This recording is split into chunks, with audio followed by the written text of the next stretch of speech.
Sir Gawain and the Green Knight, translated by Jessie L. Weston. Preface. The poem of which the following pages offer a prose rendering is contained in a manuscript believed to be unique, of the Cottonian collection Nero AX, preserved in the British Museum. The manuscript is of the end of the 14th century, but it is possible that the composition of the poem is somewhat earlier. The subject matter is certainly of very old date.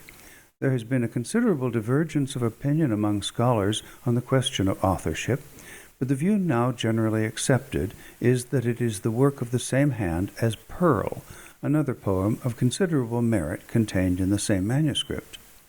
Our poem, or to speak more correctly, metrical romance, contains over 2,500 lines and is composed in staves of varying length, ending in 5 short rhyming lines, technically known as a bob and a wheel, the lines forming the body of the stave being not rhyming but alliterative. The dialect in which it is written has been decided to be West Midland, probably Lancashire, and is by no means easy to understand. Indeed, it is the real difficulty and obscurity of the language which, in spite of careful and scholarly editing, will always place the poem in its original form outside the range of any but professed students of medieval literature, which has encouraged me to make an attempt to render it more accessible to the general public, by giving it a form that shall be easily intelligible and at the same time preserve as closely as possible the style of the author. For that style, in spite of a certain roughness unavoidable at a period in which the language was still in a partially developed and amorphous stage, is really charming. The author has a keen eye for effect, the talent for description, detailed without becoming wearisome, a genuine love of nature and sympathy with her varying moods, and a real refinement and elevation of feeling which enable him to deal with a risque situation with an absence of coarseness, not, unfortunately, to be always met with in a medieval writer. Standards of taste vary with the age, but even judged by that of our own day, the author of Sir Gawain and the Green Knight comes not at all too badly out of the ordeal. The story with which the poem deals, too, has claims upon our interest. I have shown elsewhere. Note: The Legend of Sir Gawain, Grimm Library, Volume 7, Chapter 9, Sir Gawain and the Green Knight. Return to text. I have shown elsewhere that the beheading challenge is an incident of very early occurrence in heroic legend, and that the particular form given to it in the English poem is especially interesting, corresponding as it does to the variations of the story as preserved in the oldest known version, that of the Old Irish Fled Brickrend. But in no other version is the incident coupled with that of a temptation and testing of the hero's honor and chastity, such as meets us here. At first sight, one is inclined to assign the episode of the Lady of the Castle to the class of stories of which the oldest version is preserved in biblical record, the story of Joseph and Potiphar's wife, a motif not unseldom employed by medieval writers, and which notably occurs in what we may call the Lanfal group of stories.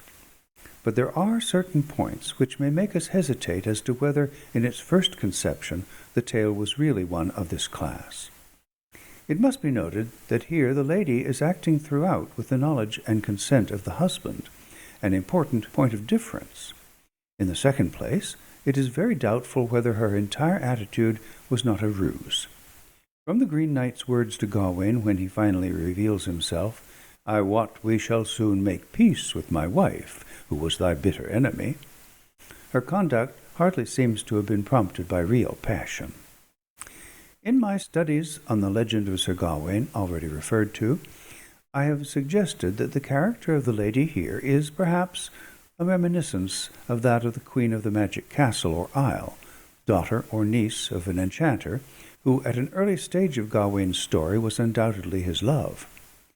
I think it not impossible that she was an integral part of the tale as first told, and her role here was determined by that which she originally played. In most versions of the story she has dropped out altogether.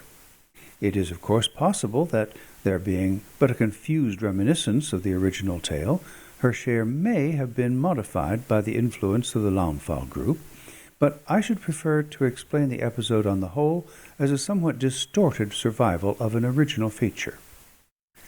But in any case, we may be thankful for this, that the author of the most important English metrical romance dealing with Arthurian legend faithfully adheres to the original conception of Gawain's character, as drawn before the monkish lovers of edification laid their ruthless hands on the legend, and turned the model of knightly virtues and courtesy into a mere vulgar libertine. Brave, chivalrous, loyally faithful to his plighted word, scrupulously heedful of his own and others' honour, Gawain stands before us in this poem. We take up Malory or Tennyson, and in spite of their charm of style, in spite of the halo of religious mysticism in which they have striven to enwrap their characters, we lay them down with a feeling of dissatisfaction. How did the Gawain of their imagination, this empty-headed, empty-hearted worldling, cruel murderer and treacherous friend, ever come to be the typical English hero? For such Gawain certainly was, even more than Arthur himself.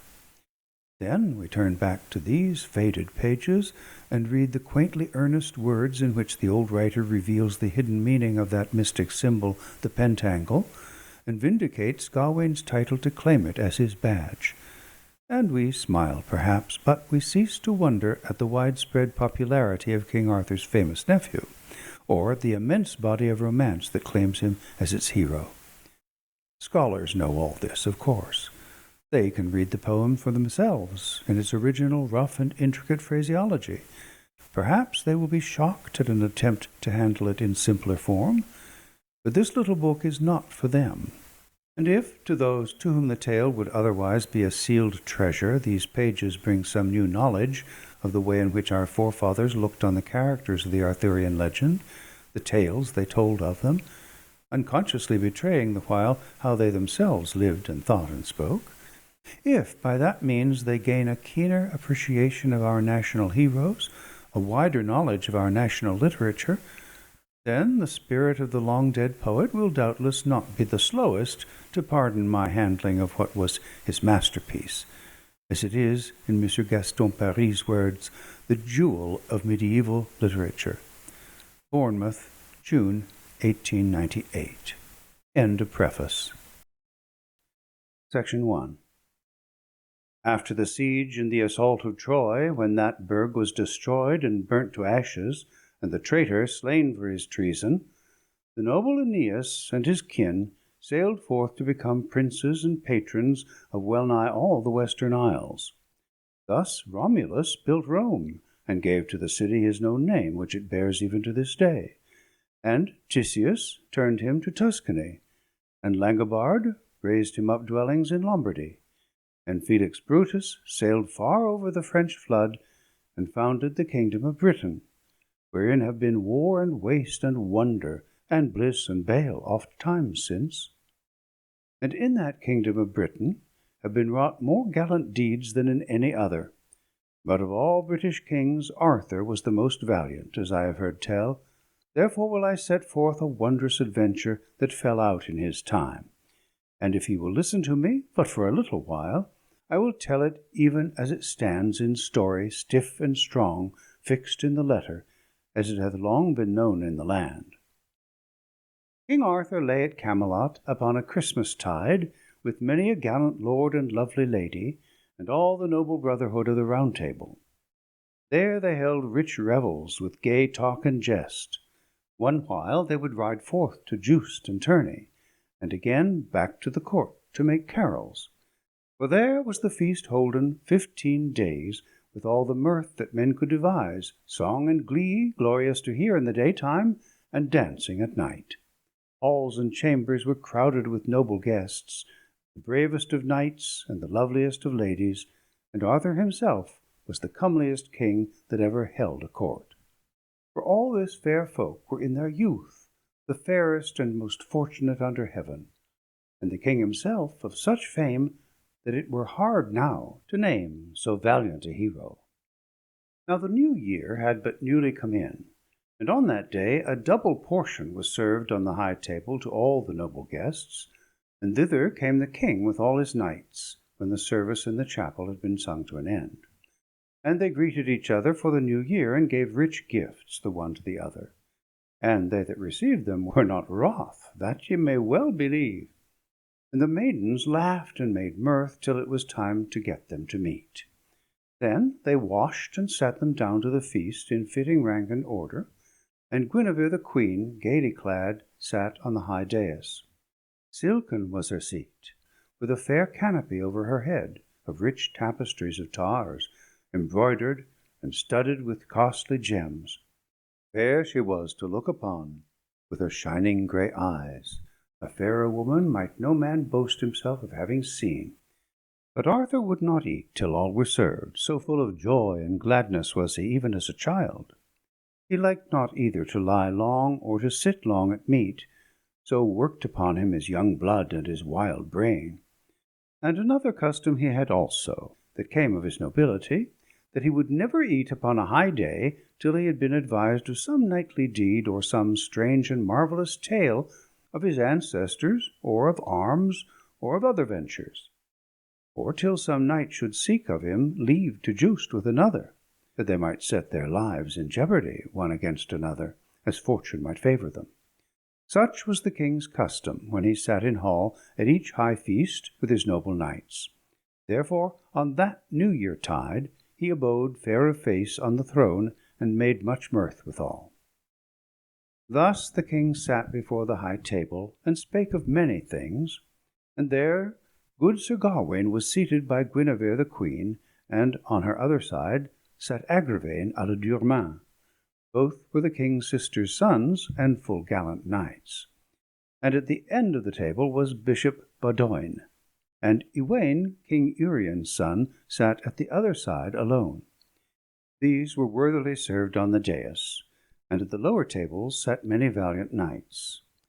Then they bare the first course, with the blast of trumpets and waving of banners, with the sound of drums and pipes, of song and lute, that many a heart was uplifted at the melody.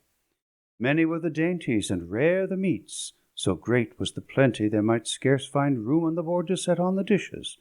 Each helped himself as he liked best, and to each two were 12 dishes, with great plenty of beer and wine. Now I will say no more of the service, but that ye may know there was no lack, for there drew near a venture that the folk might well have left their labour to gaze upon. As the sound of the music ceased, and the first course had been fitly served, there came in at the hall door one terrible to behold, of stature greater than any on earth, from neck to loin, so strong and thickly made, and with limbs so long and so great, that he seemed even as a giant.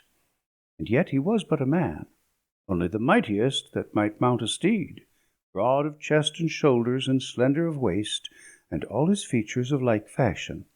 But men marvelled much at his colour, for he rode even as a knight, yet was green all over.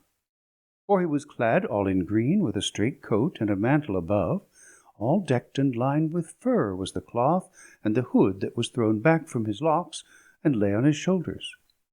Hose had he of the same green, and spurs of bright gold, with silken fastenings richly worked, and all his vesture was verily green. Around his waist and his saddle were bands with fair stones set upon silken work, for too long to tell of all the trifles that were embroidered thereon, birds and insects in gay gauds of green and gold.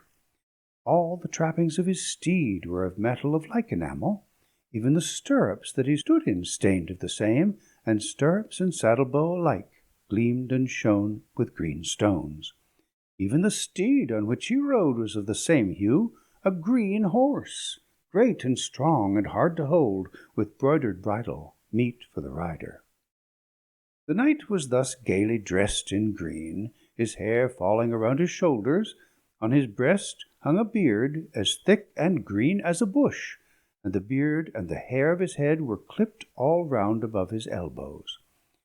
The lower part of his sleeves were fastened with clasps in the same wise as a king's mantle. The horse's mane was crisped and plaited, with many a knot folded in with gold thread about the fair green, here a twist of the hair, here another of gold. The tail was twined in like manner, and both were bound about with a band of bright green, set with many a precious stone. Then they were tied aloft in a cunning knot, whereon rang many bells of burnished gold. Such a steed might no other ride, nor had such ever been looked upon in that hall ere that time. And all who saw that knight spake and said that a man might scarce abide his stroke. The knight bore no helm nor hauberk, neither gorget nor breastplate, neither shaft nor buckler to smite nor to shield. But in one hand he had a holly bough, that is greenest when the groves are bare, and in his other an axe, huge and uncomely, a cruel weapon in fashion, if one would picture it. The head was an ell-yard long, the metal all of green steel and gold, the blade burnished bright with a broad edge, as well shapen to shear as a sharp razor.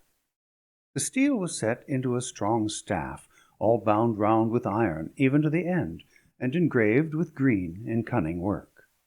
A lace was twined about it, that looped at the head, and all adown the handle it was clasped with tassels on buttons of bright green, richly broidered. The knight halted in the entrance of the hall, looking to the high dais, and greeted no man, but looked ever upwards. And the first words he spake were, "Where is the ruler of this folk? I would gladly look upon that hero and have speech with him." He cast his eyes on the knights, and mustered them up and down, striving ever to see who of them was of most renown. Then was there great gazing to behold that chief, for each man marvelled what it might mean that a knight and his steed should have even such a hue as the green grass, and that seemed even greener than green enamel on bright gold. All looked on him as he stood, and drew near unto him, wondering greatly what he might be. For many marvels had they seen, but none such as this, and phantasm and faery did the folk deem it.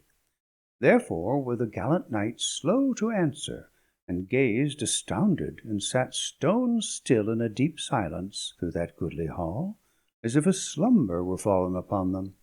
I deem it was not all for doubt, but some for courtesy, that they might give ear unto his errand. Then Arthur beheld this adventure before his high dais, and knightly he greeted him, for discourteous was he never. "Sir," he said, "thou art welcome to this place. Lord of this hall am I, and men call me Arthur. Light thee down, and tarry a while, and what thy will is, that shall we learn after." "Nay," quoth the stranger, "so help me he that sitteth on high, 'twas not mine errand to tarry any while in this dwelling. But the praise of this thy folk and thy city is lifted up on high, and thy warriors are holden for the best and the most valiant of those who ride mail-clad to the fight. The wisest and the worthiest of this world are they, and well proven in all knightly sports. And here, as I have heard tell, is fairest courtesy. Therefore have I come hither, as at this time. Ye may be sure by the branch that I bear here, that I come in peace, seeking no strife. For had I willed to journey in warlike guise, I have at home both hauberk and helm, shield and shining spear, and other weapons to mine hand. But since I seek no war, my raiment is that of peace. But if thou be as bold as all men tell, thou wilt freely grant me the boon I ask." And Arthur answered, "The knight, if thou cravest battle, here thou shalt not fail to lack of a foe." And the knight answered, "Nay, I ask no fight. In faith, here on the benches are but beardless children. Were I clad in armour on my steed, there is no man here might match me. Therefore I ask in this court but a Christmas jest, for that it is Yuletide and New Year, and there are many here. If any one in this hall holds himself so hardy, so bold both of blood and brain, as to dare strike me one stroke for another, I will give him as a gift this axe, which is heavy enough in sooth to handle as he may list, and I will abide the first blow, unarmed as I sit. If any knight be so bold as to prove my words, let him come swiftly to me here, and take this weapon. I quit claim to it, he may keep it as his own, and I will abide his stroke, firm on the floor. Then shalt thou give me the right to deal him another. The respite of a year from to-day shall he have. Now pledge me thy word, and let's see whether any here dare say aught." Now, if the knights had been astounded at the first, yet stiller were they all, high and low, when they had heard his words. The knight on his steed straightened himself in the saddle, and rolled his eyes fiercely round the hall. Red they gleamed under his green and bushy brows. He frowned and twisted his beard, waiting to see who should rise, and when none answered, he cried aloud in mockery, "What! Is this Arthur's hall? And these the knights whose renown hath run through many realms? Where are now your pride and your conquests, your wrath and anger and mighty words? Now are the praise and the renown of the Round Table overthrown by one man's speech, since all keep silence for dread, ere ever they have seen a blow."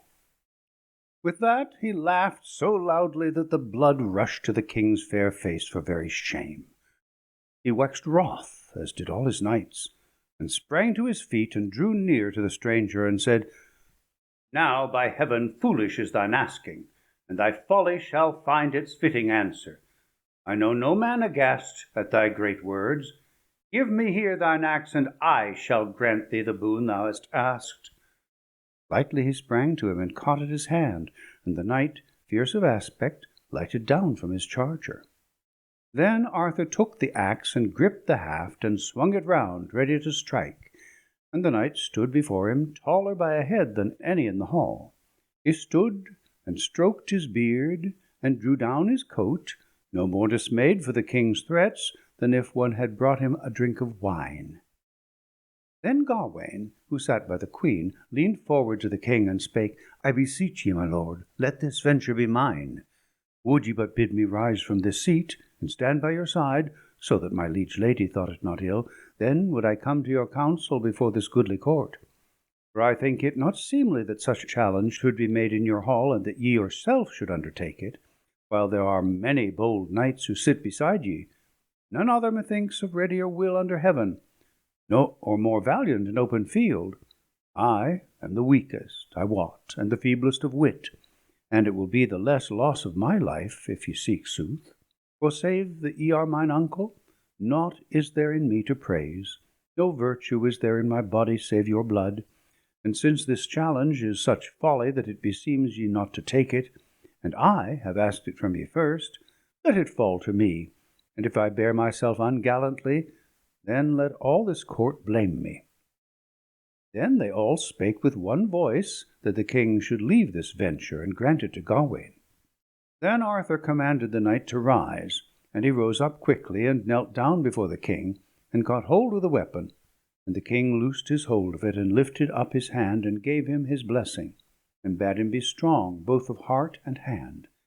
"Keep thee well, nephew," quoth Arthur, "that thou give him but the one blow, and if thou readest him rightly, I trow thou shalt well abide the stroke he may give thee after." Gawain stepped to the stranger, axe in hand, and he, never fearing, awaited his coming. Then the Green Knight spake to Sir Gawain, "Make we our covenant ere we go further. First I ask thee, knight, what is thy name? Tell me truly, that I may know thee." "In faith," quoth the good knight, "Gawain am I, who give thee this buffet, let what may come of it. And at this time 12-month will I take another at thine hand, with whatsoever weapon thou wilt, and none other." Then the other answered again, "Sir Gawain, so may I thrive, as I am fain to take this buffet at thine hand." And he quoth further, "Sir Gawain, it liketh me well that I shall take at thy fist that which I have asked here, and thou hast readily and truly rehearsed all the covenant that I asked of the king, save that thou shalt swear me by thy troth to seek me thyself, wherever thou hopest that I may be found, and win thee such reward as thou dealest me to-day before this folk." "Where shall I seek thee?" quoth Gawain. "Where is thy place? By him that made me, I wot never where thou dwellest, nor know I thee, knight, thy court, nor thy name." But teach me truly all that pertaineth thereto, and tell me thy name, and I shall use all my wit to win my way thither. And that I swear thee, forsooth, and by my sure troth." "That is enough in the new year, it needs no more," quoth the Green Knight to the gallant Gawain. "If I tell thee truly when I have taken the blow, and thou hast smitten me, then will I teach thee of my house and home, and mine own name. Then mayst thou ask thy road, and keep covenant. And if I waste no words, then farest thou the better, for thou canst dwell in thy land, and seek no further. But take now thy toll, and let's see how thou strikest." "Gladly will I," quoth Gawain, handling his axe. Then the Green Knight swiftly made him ready. He bowed down his head, and laid his long locks on the crown, that his bare neck might be seen. Gawain gripped his axe, and raised it on high. The left foot he set forward on the floor, and let the blow fall lightly on the bare neck. The sharp edge of the blade sundered the bone, smote through the neck, and clave it in two, so that the edge of the steel bit on the ground, and the head rolled even to the horse's feet. The blood spurted forth and glistened on the green raiment, but the knight neither faltered nor fell. He started forward with outstretched hand, and caught the head, and lifted it up. Then he turned to his steed, and took hold of the bridle, set his foot in the stirrup, and mounted. His head he held by the hair in his hand. Then he seated himself in his saddle as if naught ailed him, and he were not headless. He turned his steed about, the grim corpse bleeding freely the while, and they who looked upon him doubted them much for the covenant. For he held up the head in his hand, and turned the face towards them that sat on the high dais, and it lifted up the eyelids, and looked upon them, and spake as ye shall hear. "Look, Gawain, that thou art ready to go, as thou hast promised, and seek leally till thou find me, even as thou hast sworn in this hall in the hearing of these knights. Come thou, I charge thee, to the Green Chapel. Such a stroke as thou hast dealt, thou hast deserved, and it shall be promptly paid thee on New Year's morn. Many men know me as the Knight of the Green Chapel, and if thou askest, thou shalt not fail to find me. Therefore it behooves thee to come, or to yield thee as recreant." With that he turned his bridle and galloped out at the hall door, his head in his hands, so that the sparks flew from beneath his horse's hoofs. Whither he went none knew, no more than they wist whence he had come. And the king and Gawain, they gazed and laughed, for in sooth this had proved a greater marvel than any they had known aforetime. Though Arthur the king was astonished at his heart, yet he let no sign of it be seen, but spake in courteous wise to the fair queen. "Dear lady, be not dismayed. Such craft is well suited to Christmas-tide, when we seek jesting, laughter, and song, and fair carols of knights and ladies. But now I may well get me to meat, for I have seen a marvel I may not forget." Then he looked on Sir Gawain, and said gaily, "Now, fair nephew, hang up thine axe, since it has hewn enough." And they hung it on the dossel above the dais, where all men might look on it for a marvel, and by its true token tell of the wonder.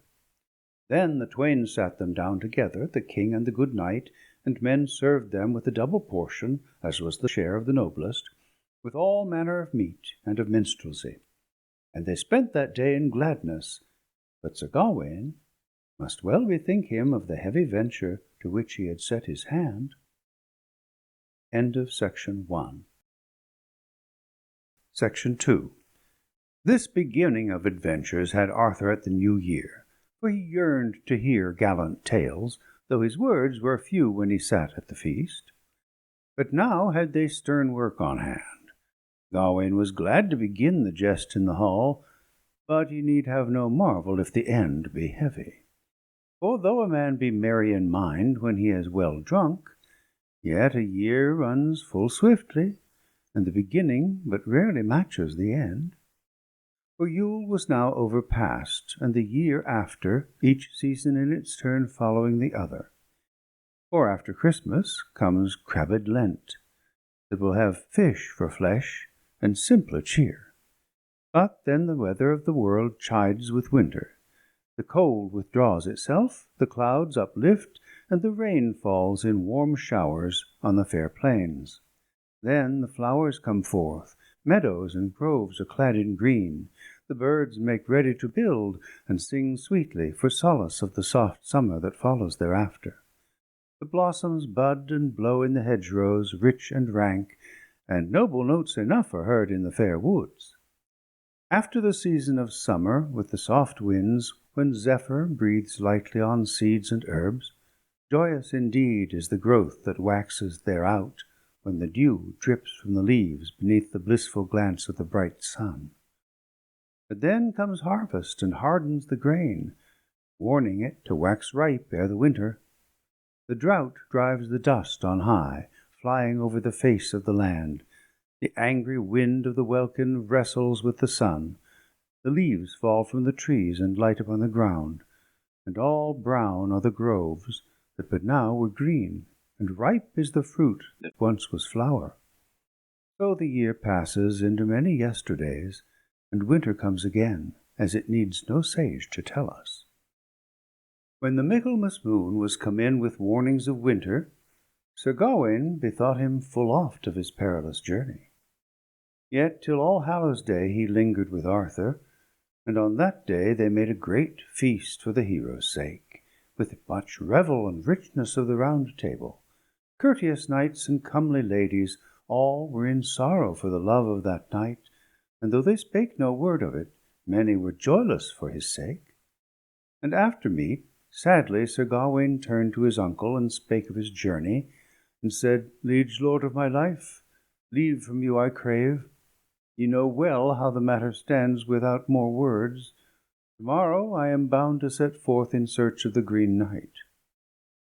Then came together all the noblest knights, Ywain and Eric, and many another, Sir Dodonald le Sauvage, Lancelot, and Lionel, and Lucan the Good, Sir Bors and Sir Bedivere, valiant knights both, and many another hero, with Sir Mador de la Porte, and they all drew near, heavy at heart, to take counsel with Sir Gawain.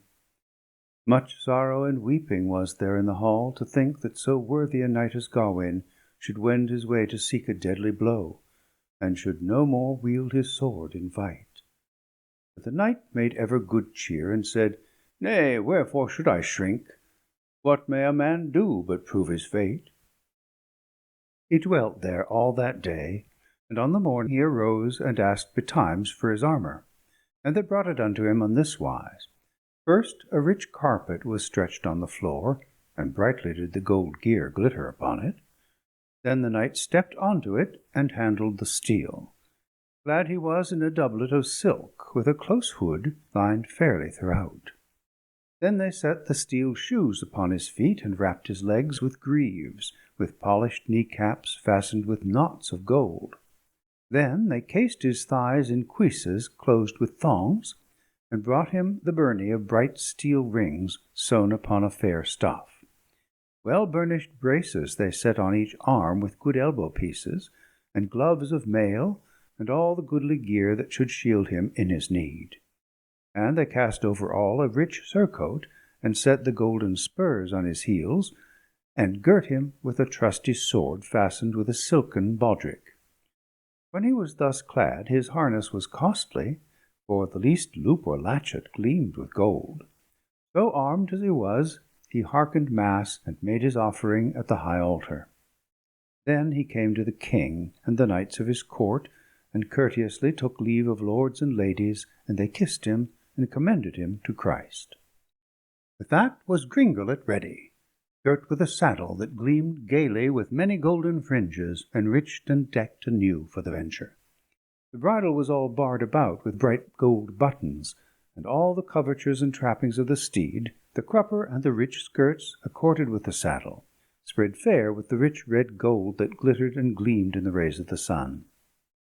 Then the knight called for his helmet, which was well lined throughout, and set it high on his head, and hasped it behind. He wore a light kerchief over the ventail, that was broidered and studded with fair gems on a broad silken ribbon, with birds of gay colour, and many a turtle and true lover's knot interlaced thickly, even as many a maiden had wrought them. But the circlet which crowned his helmet was yet more precious, being adorned with a device in diamonds. Then they brought him his shield, which was of bright red, with a pentangle painted thereon in gleaming gold. And why that noble prince bare the pentangle I am minded to tell you, though my tale tarry thereby. It is a sign that Solomon set erewhile, as betokening truth. For it is a figure with 5 points, and each line overlaps the other, and nowhere hath it beginning or end, so that in English it is called the endless knot. And therefore was it well suiting to this knight and to his arms, since Gawain was faithful in 5 and 5-fold. For pure was he as gold, void of all villainy, and endowed with all virtues. Therefore he bare the pentangle on shield and surcoat, as truest of heroes and gentlest of knights. For first, he was faultless in his 5 senses, and his 5 fingers never failed him. And all his trust upon earth was in the 5 wounds that Christ bare on the cross, as the Creed tells. And wherever this knight found himself in stress of battle, he deemed well that he drew his strength from the 5 joys which the Queen of Heaven had of her child. And for this cause did he bear an image of Our Lady on the one half of his shield, that whenever he looked upon it, he might not lack for aid. And the 5th 5 that the hero used were frankness and fellowship above all, purity and courtesy that never failed him, and compassion that surpasses all. And in these 5 virtues was that hero wrapped and clothed, and all these 5-fold were linked one in the other, so that they had no end, and were fixed on 5 points that never failed, neither at any side were they joined or sundered, nor could ye find beginning or end. And therefore on his shield was the knot-shapen red gold upon red, which is the pure pentangle. Now was Sir Gawain ready, and he took his lance in hand, and bade them all farewell. He deemed it had been for ever. Then he smote the steed with his spurs, and sprang on his way, so that sparks flew from the stones after him. All that saw him were grieved at heart, and said one to the other, By Christ, 'tis great pity that one of such noble life should be lost. If faith, 'twere not easy to find his equal upon earth. The king had done better to have wrought more warily. Yonder knight should have been made a duke. A gallant leader of men is he, and such a fate had beseemed him better than to be hewn in pieces at the will of an elfish man for mere pride. Who ever knew a king to take such counsel as to risk his knights on a Christmas jest?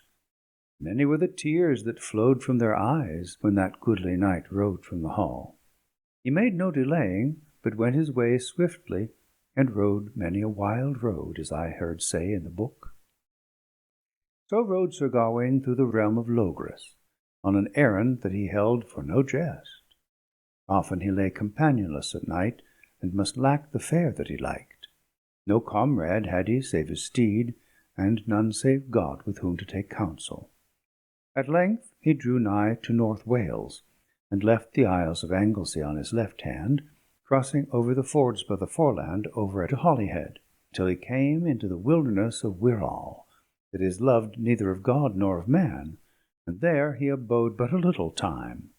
And ever he asked, as he fared, of all whom he met, if they had heard any tidings of a green knight in the country thereabout, or of a green chapel. And all answered him, Nay, never in their lives had they seen any man of such a hue. And the knight wended his way by many a strange road and many a rugged path, and the fashion of his countenance changed full often ere he saw the green chapel. Many a cliff did he climb in that unknown land, where afar from his friends he rode as a stranger. Never did he come to a stream or a ford but he found a foe before him, and that one so marvellous, so foul and fell, that it behooved him to fight. So many wonders did that knight behold that it were too long to tell the 10th part of them. Sometimes he fought with dragons and wolves, sometimes with wild men that dwelt in the rocks, another while with bulls and bears and wild boars, or with giants of the high moorland that drew near to him. Had he not been a doughty knight, enduring and of well-proved valour, doubtless he had been slain, for he was oft in danger of death. Yet he cared not so much for the strife. What he deemed worse was when the cold, clear water was shed from the clouds, and froze ere it fell on the fallow ground. More nights than enough he slept in his harness on the bare rocks, near slain with the sleet, while the stream leapt bubbling from the crest of the hills, and hung in hard icicles over his head. Thus, in peril and pain and many a hardship, the knight rode alone till Christmas Eve. And in that tide he made his prayer to the Blessed Virgin, that she would guide his steps and lead him to some dwelling. On that morning he rode by a hill, and came into a thick forest, wild and drear. On each side were high hills, and thick woods below them of great hoar oaks, 100 together, of hazel and hawthorn, with their trailing boughs intertwined, and rough ragged moss spreading everywhere. On the bare twigs the birds chirped piteously for pain of the cold.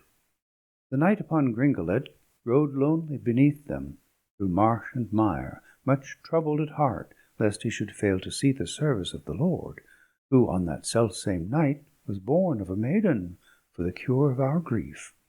And therefore he said, sighing, I beseech thee, Lord, and Mary thy gentle mother, for some shelter where I may hear mass, and thy matins at morn.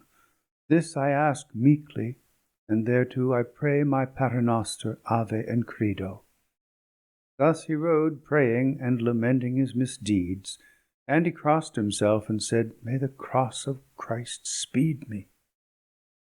Now that knight had crossed himself but thrice ere he was aware in the wood of a dwelling within a moat, above a lawn, on a mound surrounded by many mighty trees that stood round the moat.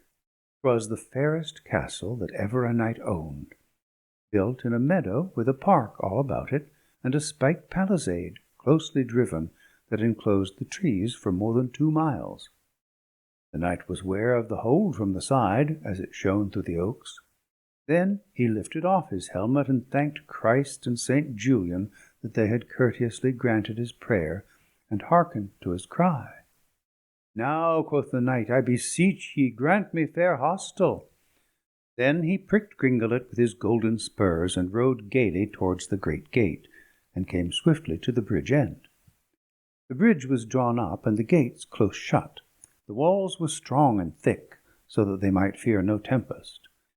The knight on his charger abode on the bank of the deep double ditch that surrounded the castle.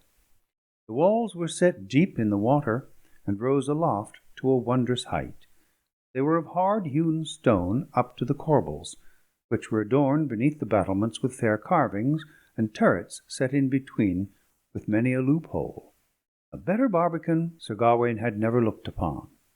And within he beheld the high hall, with its tower and many windows, with carven cornices and chalk-white chimneys on the turreted roofs that shone fair in the sun.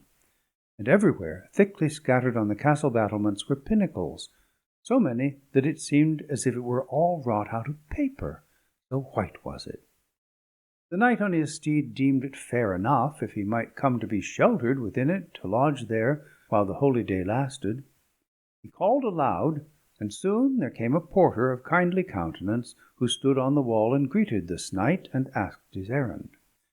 Good sir, quoth Gawain, wilt thou go mine errand to the high lord of the castle, and crave for me lodging? Yea, by St. Peter, quoth the porter. In sooth, I trow that ye be welcome to dwell here as long as it may like ye. Then he went and came again swiftly, and many folk with him to receive the knight. They let down the great drawbridge, and came forth and knelt on their knees on the cold earth to give him worthy welcome. They held wide open the great gates, and he greeted them courteously and rode over the bridge. Then men came to him and held his stirrup while he dismounted, and took and stabled his steed. There came down knights and squires to bring the guest with joy to the hall. When he raised his helmet, there were many to take it from his hand, fain to serve him, and they took from him sword and shield. Sir Gawain gave good greeting to the nobles and the mighty men who came to do him honour. Clad in his shining armour, they led him to the hall, where a great fire burnt brightly on the floor. And the lord of the household came forth from his chamber to meet the hero fitly. He spake to the knight and said, "Ye are welcome to do here as it likes ye. All that is here is your own to have at your will and disposal." "Gramercy," quoth Gawain, "may Christ requite ye." As friends that were fain, each embraced the other, and Gawain looked on the knight who greeted him so kindly, and thought 'twas a bold warrior that owned that burg. Of mighty stature he was, and of high age. Broad and flowing was his beard, and of a bright hue. He was stalwart of limb, and strong in his stride, his face fiery red, and his speech free. In sooth, he seemed one well fitted to be a leader of valiant men. Then the lord led Sir Gawain to a chamber, and commanded folk to wait upon him, and at his bidding there came men enough who brought the guest to a fair bower. The bedding was noble, with curtains of pure silk wrought with gold, and wondrous coverings of fair cloth all embroidered. The curtains ran on ropes with rings of red gold, and the walls were hung with carpets of orient, and the same spread on the floor. There with mirthful speeches they took from the guest his byrnie and all his shining armour, and brought him rich robes of the choicest in its stead. They were long and flowing, and became him well, and when he was clad in them, all who looked on the hero thought that surely God had never made a fairer knight. He seemed as if he might be a prince without peer in the field where men strive in battle. Then before the hearth-place, whereon the fire burned, they made ready a chair for Gawain, hung about with cloth and fair cushions, and there they cast around him a mantle of brown samite, richly embroidered and furred within with costly silks of ermine, with a hood of the same, and he seated himself in that rich seat, and warmed himself at the fire, and was cheered at heart.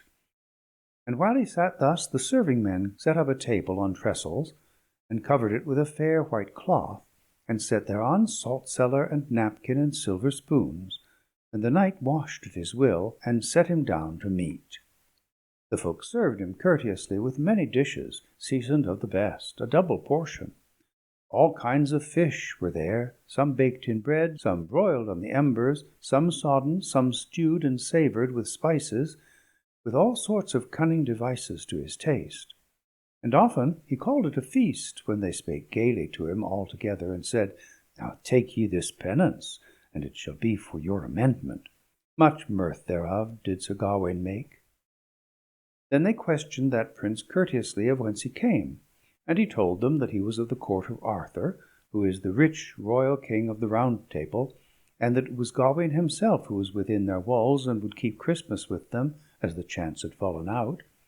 And when the lord of the castle heard those tidings, he laughed aloud for gladness, and all men in that keep were joyful that they should be in the company of him to whom belonged all fame and valour and courtesy, and whose honour was praised above that of all men on earth. Each said softly to his fellow, "Now shall we see courteous bearing, and the manner of speech befitting courts. What charm lieth in gentle speech shall we learn without asking, since here we have welcomed the fine father of courtesy. God has surely shown us his grace, since he sends us such a guest as Gawain. When men shall sit and sing, blithe for Christ's birth, this night shall bring us to the knowledge of fair manners, and it may be that hearing him we may learn the cunning speech of love." By the time the knight had risen from dinner, it was near nightfall. Then chaplains took their way to the chapel, and rang loudly, even as they should, for the solemn evensong of the high feast. Thither went the lord, and the lady also, and entered with her maidens into a comely closet, and thither also went Gawain. Then the lord took him by the sleeve, and led him to a seat, and called him by his name, and told him he was of all men in the world the most welcome. And Sir Gawain thanked him truly, and each kissed the other, and they sat gravely together throughout the service. Then was the lady fain to look upon that knight, and she came forth from her closet with many fair maidens. The fairest of ladies was she in face and figure and colouring, fairer even than Guinevere, so the knight thought. She came through the chancel to greet the hero. Another lady held her by the left hand, older than she, and seemingly of high estate, with many nobles about her. But unlike to look upon were those ladies, for if the younger were fair, the elder was yellow. Rich red were the cheeks of the one, rough and wrinkled those of the other. The kerchiefs of the one were broidered with many glistening pearls, her throat and neck bare, and whiter than the snow that lies on the hills. The neck of the other was swathed in a gorget, with a white wimple over a black chin. Her forehead was wrapped in silk with many folds, worked with knots, so that naught of her was seen save her black brows, her eyes, her nose, and her lips, and those were bleared and ill to look upon. A worshipful lady, in sooth, might one call her. In figure she was short and broad and thickly made. Far fairer to behold was she whom she led by the hand. When Gawain beheld that fair lady, who looked at him graciously, with leave of the lord he went towards them, and bowing low he greeted the elder, but the younger and fairer he took lightly in his arms, and kissed her courteously, and greeted her in knightly wise. Then she hailed him as friend, and he quickly prayed to be counted as her servant, if she so willed. Then they took him between them, and talking led him to the chamber, to the hearth, and bade them bring spices, and they brought them in plenty, with the good wine that was wont to be drunk at such seasons. Then the lord sprang to his feet, and bade them make merry, and took off his hood, and hung it on a spear, and bade him win the worship thereof who should make most mirth that Christmas tide.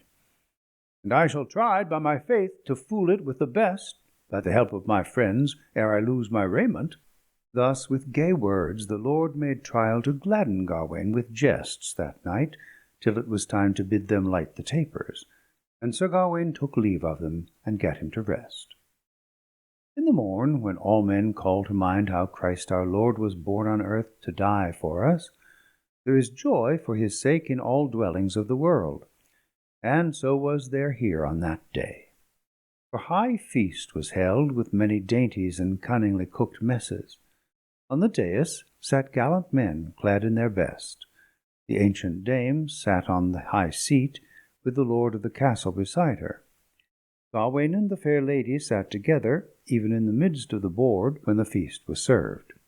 And so, throughout all the hall, each sat in his degree, and was served in order. There was meat, there was mirth, there was much joy, so that to tell thereof would take me too long, though peradventure I might strive to declare it. But Gawain and that fair lady had much joy of each other's company, through her sweet words and courteous converse. And there was music made before each prince, trumpets and drums and merry piping. Each man hearkened his minstrel, and they too hearkened theirs. So they held high feast that day, and the next, and the third day after. And the joy on St. John's Day was fair to hearken, for it was the last of the feast, and the guests would depart in the grey of the morning. Therefore they awoke early, and drank wine, and danced fair carols, and at last, when it was late, each man took his leave to wend early on his way. Gawain would bid his host farewell, but the lord took him by the hand, and led him to his own chamber beside the hearth. And there he thanked him for the favour he had shown him in honouring his dwelling at that high season, and gladdening his castle with his fair countenance. I wis, sir, that while I live I shall be held the worthier that Gawain has been my guest at God's own feast. For mercy, sir, quoth Gawain, in good faith all the honour is yours. May the high king give it ye, and I am but at your will to work your behest, inasmuch as I am beholden to ye in great and small by rights. Then the lord did his best to persuade the knight to tarry with him, but Gawain answered that he might in no wise do so. Then the host asked him courteously what stern behest had driven him at the holy season from the king's court, to fare all alone, ere yet the feast was ended. Forsooth, quoth the knight, ye say but the truth. 'Tis a high quest, and a pressing, that hath brought me afield. For I am summoned myself to a certain place, and I know not whither in the world I may wend to find it. So help me Christ, I would give all the kingdom of Logris, and I might find it by New Year's morn. Therefore, sir, I make request of ye, that ye tell me truly, if ye ever heard word of the Green Chapel, where it may be found, and the Green Knight that keeps it. For I am pledged by solemn compact, sworn between us, to meet that night at the New Year, if so I were on life. And of that same New Year it wants but little. For faith, I would look on that hero more joyfully than on any other fair sight. Therefore, by your will, it behoves me to leave ye, for I have but barely 3 days, and I would as fain fall dead as fail of mine errand.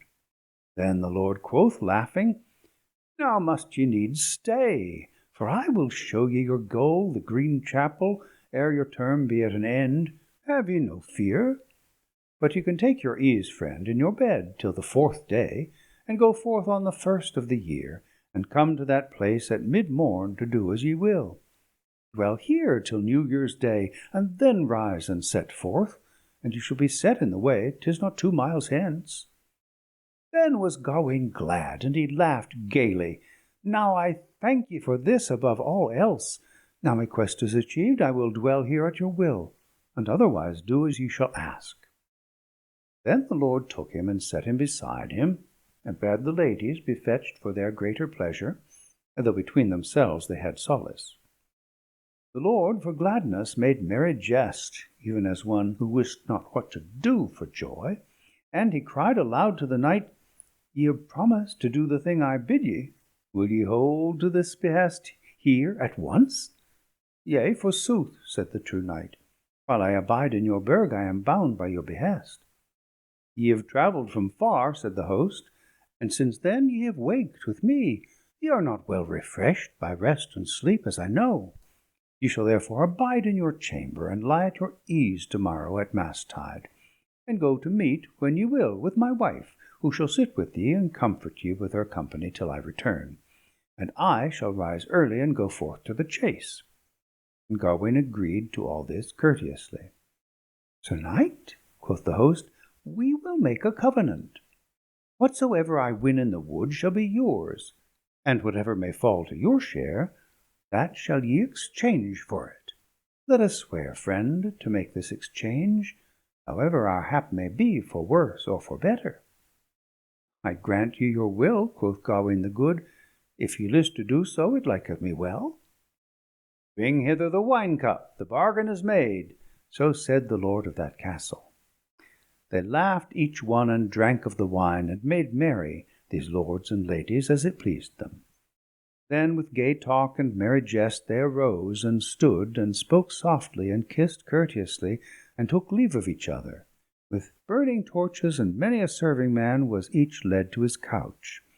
Yet, ere they gat them to bed, the old lord oft repeated their covenant, for he knew well how to make sport.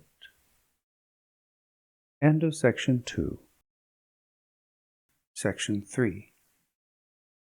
Full early, ere daylight, the folk rose up. The guests who would depart called their grooms, and they made them ready, and saddled the steeds, tightened up the girths, and trussed up their mails.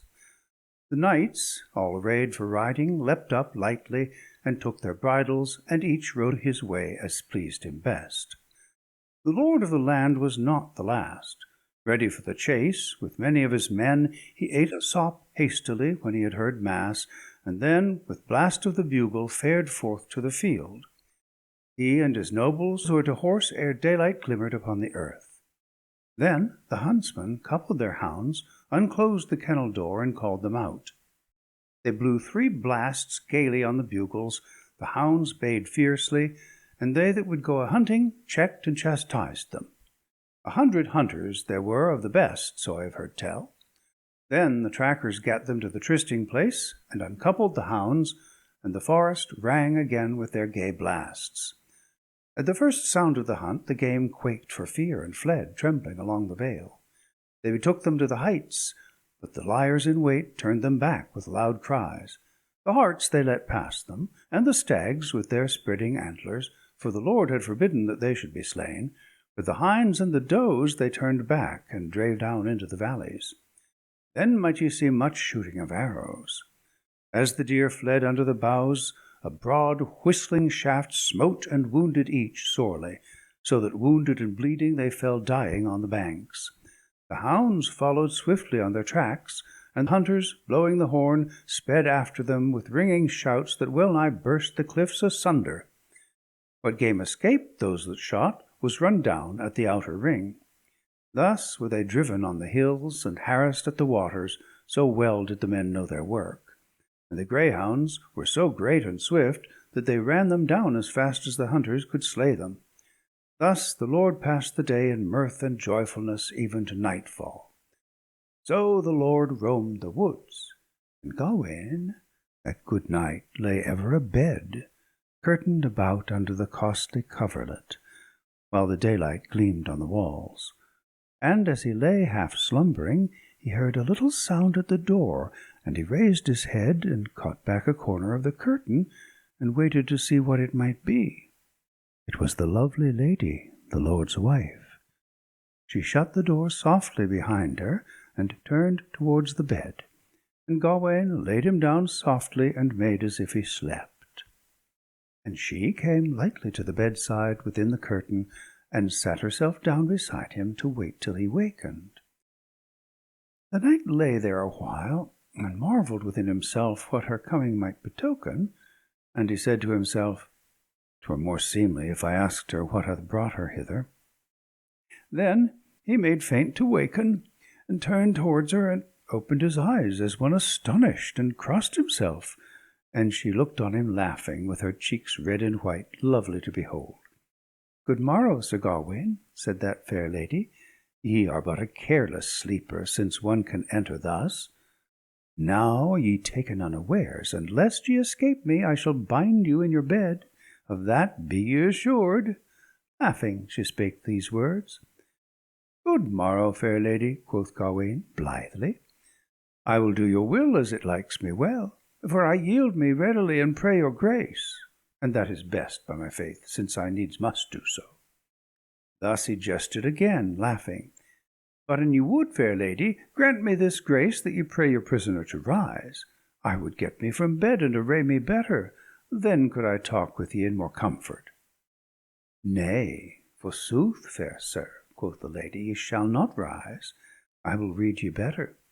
I shall keep ye here, since ye can do no other, and talk with my knight whom I have captured.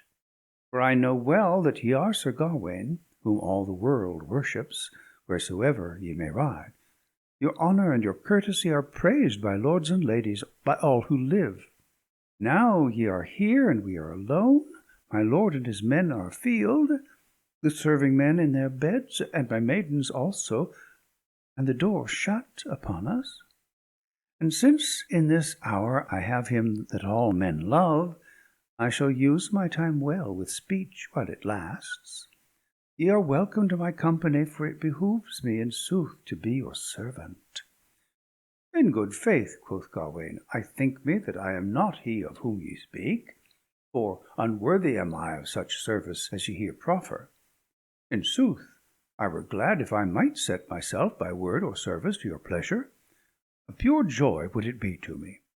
"In good faith, Sir Gawain," quoth the gay lady, "the praise and the prowess that pleases all ladies, I lack them not, nor hold them light. Yet are there ladies enough who would liever now have the knight in their hold, as I have ye here, to dally with your courteous words, to bring them comfort, and to ease their cares, than much of the treasure and the gold that are theirs. And now, through the grace of him who upholds the heavens, I have wholly in my power that which they all desire." Thus the lady, fair to look upon, made him great cheer, and Sir Gawain with modest words answered her again.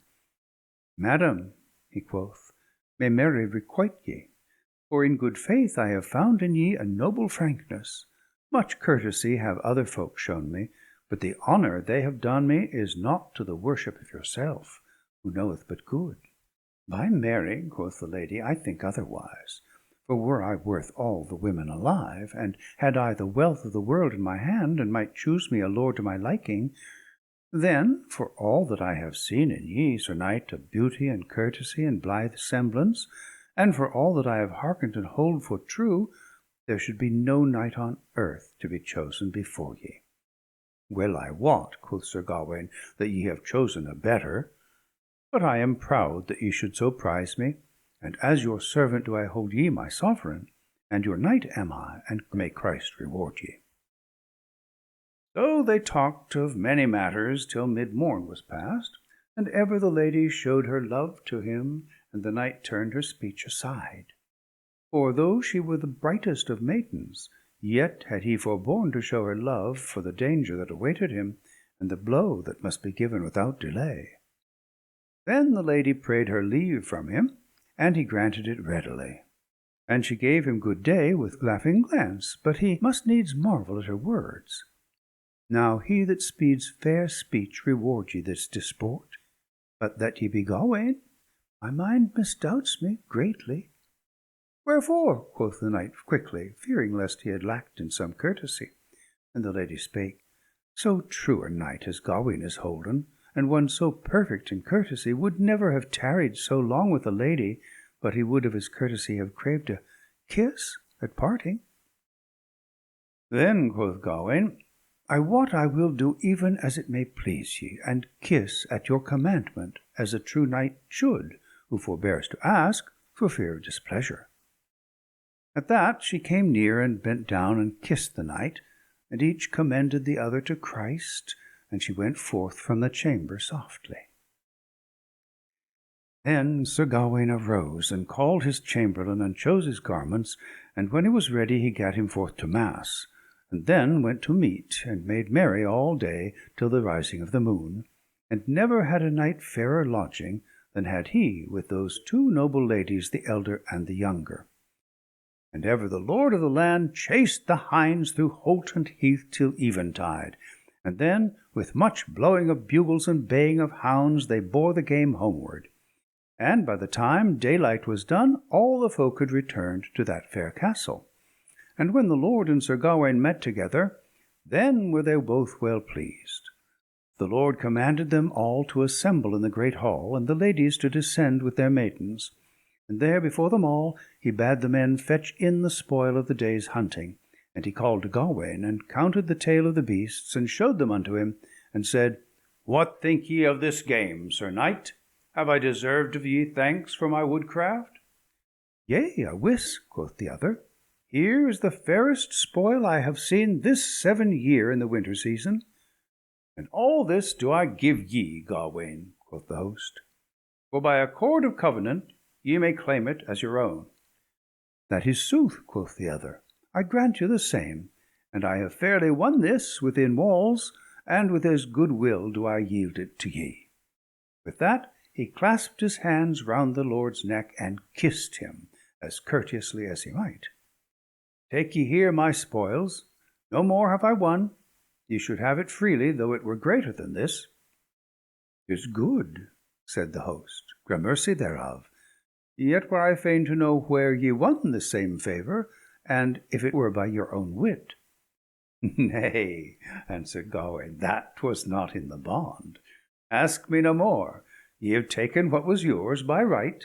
Be content with that." They laughed and jested together, and sat them down to supper, where they were served with many dainties.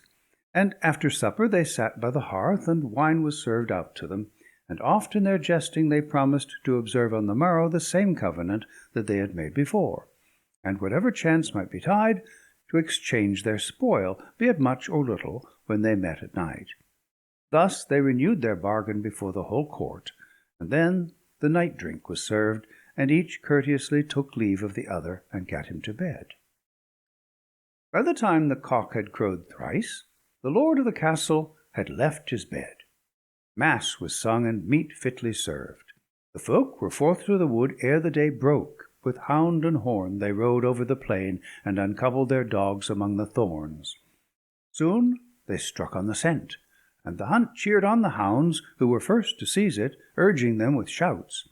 The others hastened to the cry, 40 at once, and there rose such a clamour from the pack that the rocks rang again.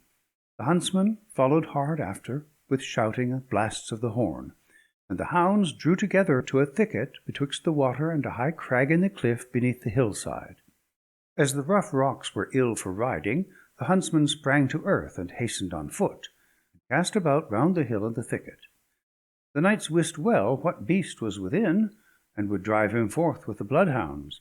And as they beat the bushes, suddenly over the beaters there rushed forth a wondrous great and fierce boar. Long since had he left the herd to roam by himself. Grunting, he cast many to the ground, and fled forth at his best speed without more mischief. The men hallooed loudly and cried, "Hey! Hey!" and blew the horns to urge on the hounds, and rode swiftly after the boar. Many a time did he turn to bay and tear the hounds, and they yelped and howled shrilly. Then the men made ready their arrows and shot at him, but the points were turned on his thick hide, and the barbs would not bite upon him, for the shafts shivered in pieces, and the head but leapt again wherever it hit. But when the boar felt the stroke of the arrows, he waxed mad with rage, and turned on the hunters, and tare many, so that, affrighted, they fled before him. But the lord on a swift steed pursued him, blowing his bugle. As a gallant knight he rode through the woodland, chasing the boar till the sun grew low. So did the hunters this day, while Sir Gawain lay in his bed, lapped in rich gear, and the lady forgat not to salute him, for early was she at his side, to cheer his mood.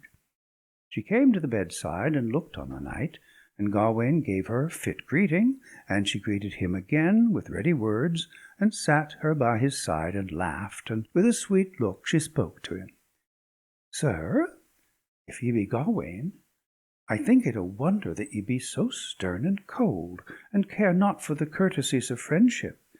But if one teach ye to know them, ye cast the lesson out of your mind. Ye have soon forgotten what I taught ye yesterday, by all the truest tokens that I knew." "What is that?" quoth the knight. "I trow I know not. If it be sooth that ye say, then is the blame mine own." "But I taught ye of kissing," quoth the fair lady. "Wherever a fair countenance is shown him, it behooves a courteous knight quickly to claim a kiss." "Nay, my dear," said Sir Gawain, "cease that speech. That durst I not do, lest I were denied. For if I were forbidden, I wot I were wrong, did I further entreat." "Faith," quoth the lady merrily, "you may not be forbid. Ye are strong enough to constrain by strength, and ye will, were any so discourteous as to give ye denial." "Yea, by heaven," said Gawain, "ye speak well. But threats profit little in the land where I dwell, and so with a gift that is given not of good will. I am at your commandment to kiss when ye like, to take or to leave as ye list." Then the lady bent her down and kissed him courteously. And as they spake together, she said, "I would learn somewhat from ye, and ye would not be wroth. For young ye are, and fair, and so courteous and knightly as ye are known to be, the head of all chivalry, and versed in all wisdom of love and war. 'Tis ever told of true knights how they adventured their lives for their true love, and endured hardships for her favours, and avenged her with valour, and eased her sorrows, and brought joy to her bower.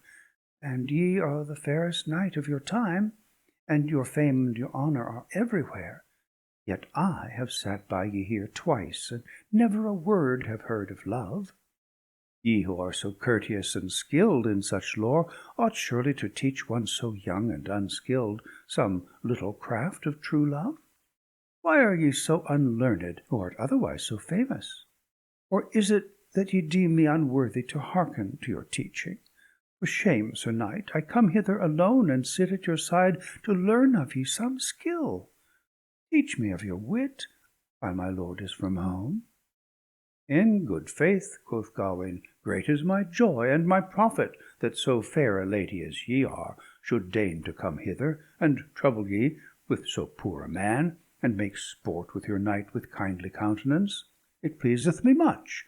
But that I in my turn should take it upon me to tell of love and such like matters to ye, who know more by half or hundredfold of such craft than I do, or ever shall in all my lifetime, by my troth, 'twere folly indeed." I will work your will to the best of my might as I am bounden, and evermore will I be your servant, so help me Christ. Then often with guile she questioned that knight, that she might win him to woo her. But he defended himself so fairly that none might in any wise blame him, and naught but bliss and harmless jesting was there between them.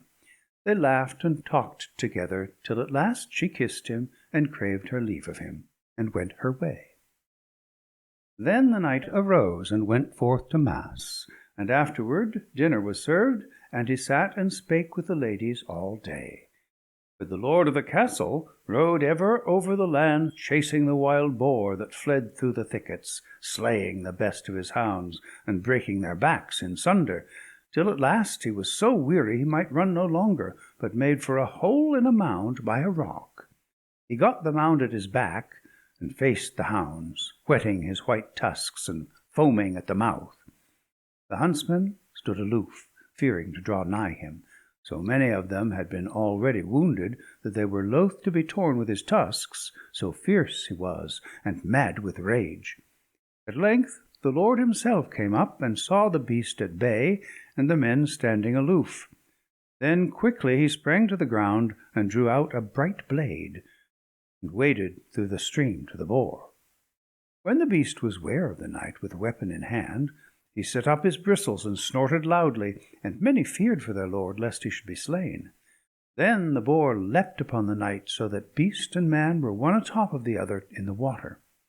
But the boar had the worst of it, for the man had marked, even as he sprang, and set the point of his brand to the beast's chest, and drove it up to the hilt, so that the heart was split in twain, and the boar fell, snarling, and was swept down by the water to where 100 hounds seized on him, and the men drew him to shore for the dogs to slay.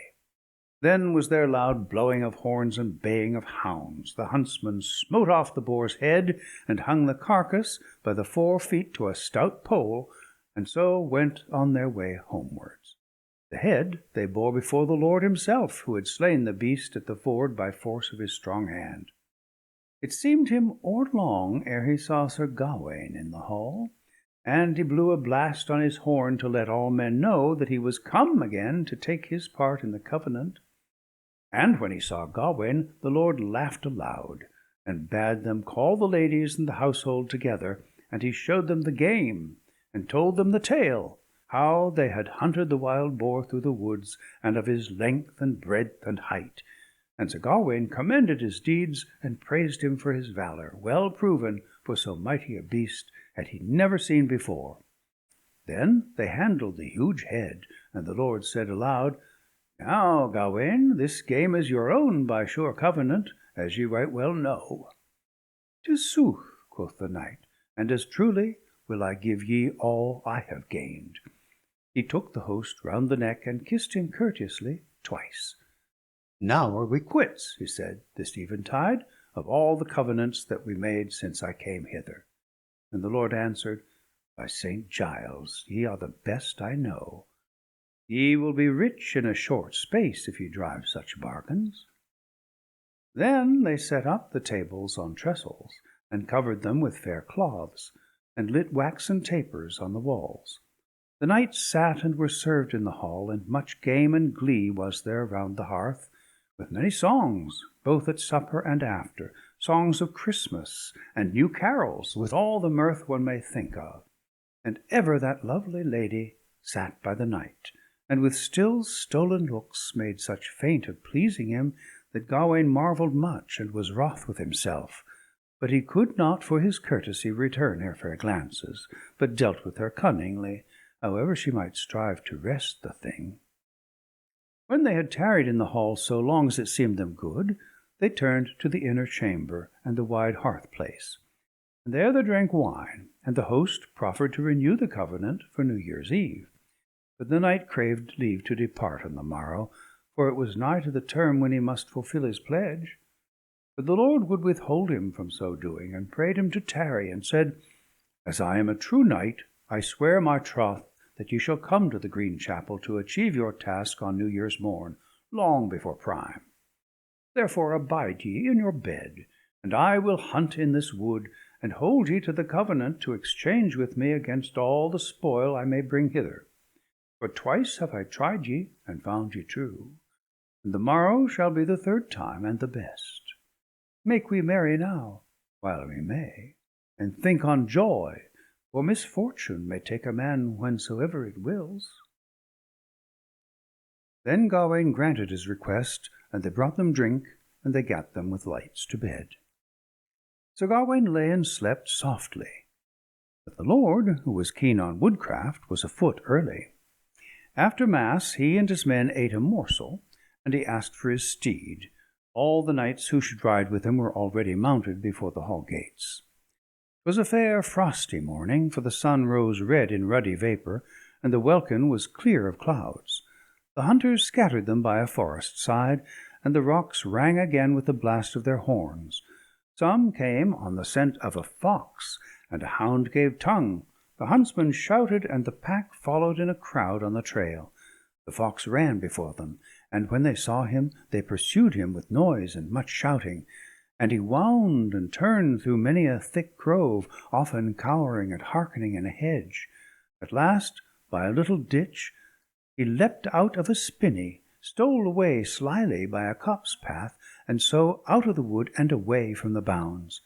But he went, ere he wist, to a chosen tryst, and 3 started forth on him at once, so he must needs double back and betake him to the wood again. Then was it joyful to hearken to the hounds.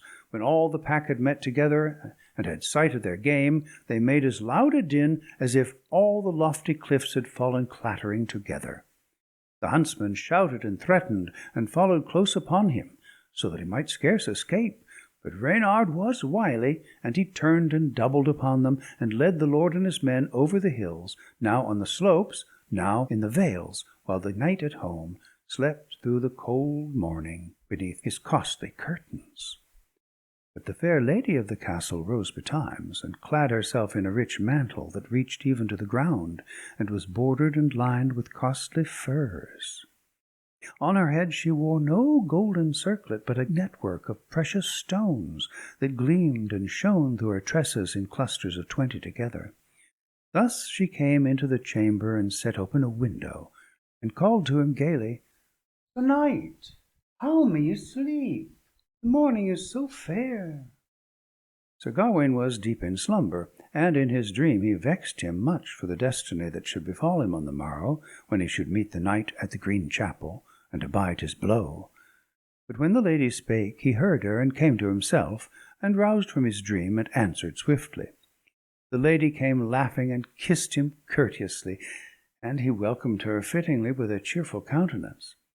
He saw her so glorious and gaily dressed, so faultless of features and complexion, that it warmed his heart to look upon her. They spake to each other, smiling, and all was bliss and good cheer between them. They exchanged fair words, and much happiness was therein, yet was there a gulf between them, and she might win no more of her knight, for that gallant prince watched well his words. He would neither take her love nor frankly refuse it. He cared for his courtesy, lest he be deemed churlish, and yet more for his honour, lest he be traitor to his host. God forbid, quoth he to himself, that it should so befall. Thus with courteous words did he set aside all the special speeches that came from her lips. Then spake the lady to the knight, "Ye deserve blame if ye hold not that lady who sits beside ye above all else in the world.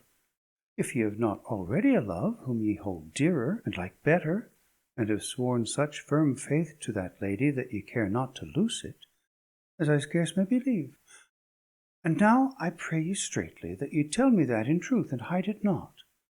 And the knight answered, "By St. John," and he smiled as he spake, "no such love have I, nor do I think to have yet a while." "That is the worst word I may hear," quoth the lady, "but in sooth I have mine answer. Kiss me now courteously, and I will go hence. I can but mourn as a maiden that loves much." Sighing, she stooped down and kissed him, and then she rose up and spake as she stood, "Now, dear, at our parting do me this grace. Give me some gift, if it were but thy glove, that I may bethink me of my night, and lessen my mourning." "Now I wis," quoth the knight, "I would that I had here but the least thing that I possess on earth, that I might leave ye as a love token, great or small, for ye have deserved forsooth more reward than I might give ye. But it is not to your honour to have at this time a glove for reward as gift from Gawain. And I am here on a strange errand, and have no man with me, nor mails with goodly things. That mislikes me much, lady, at this time. But each man must fare as he is taken, if for sorrow and ill." "Nay, knight highly honoured," quoth that lovesome lady, "though I have naught of yours, yet shall ye have somewhat of mine."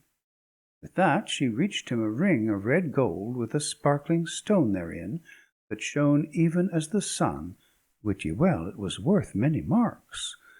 The knight refused it, and spake readily, "I will take no gift, lady, at this time. I have none to give, and none will I take." She prayed him to take it, but he refused her prayer, and sware in sooth that he would not have it. The lady was sorely vexed, and said, "If ye refuse my ring as too costly, that ye will not be so highly beholden to me, I will give ye my girdle as a lesser gift." With that she loosened a lace that was fastened at her side, knit upon her kirtle under her mantle. It was wrought of green silk and gold, only braided by the fingers, and that she offered to the knight, and besought him, though it were of little worth, that he would take it. And he said nay, he would touch neither gold nor gear, ere God give him grace to achieve the adventure for which he had come hither. "And therefore I pray ye displease ye not, and ask me no longer, for I may not grant it.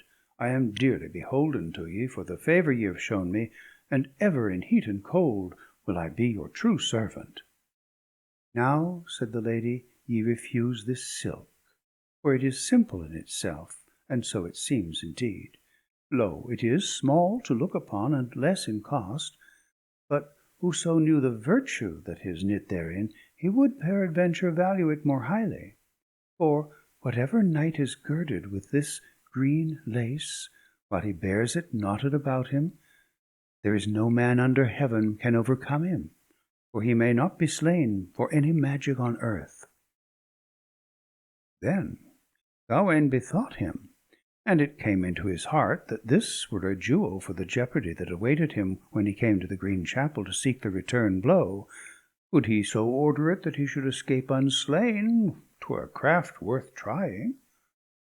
Then he bare with her chiding, and let her say her say, and she pressed the girdle on him, and prayed him to take it, and he granted her prayer, and she gave it him with good will, and besought him for her sake never to reveal it, but to hide it loyally from her lord. And the knight agreed that never should any man know it, save they two alone. He thanked her often and heartily, and she kissed him for the third time. Then she took her leave of him. And when she was gone, Sir Gawain arose, and clad him in rich attire, and took the girdle, and knotted it round him, and hid it beneath his robes. Then he took his way to the chapel, and sought out a priest privily, and prayed him to teach him better how his soul might be saved when he should go hence.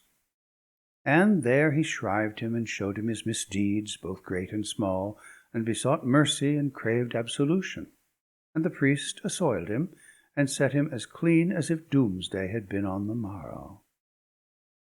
And afterwards Sir Gawain made him merry with the ladies, with carols and all kinds of joy, as never he did but that one day, even to nightfall. And all the men marvelled at him, and said that never since he came thither had he been so merry. Meanwhile the lord of the castle was abroad chasing the fox.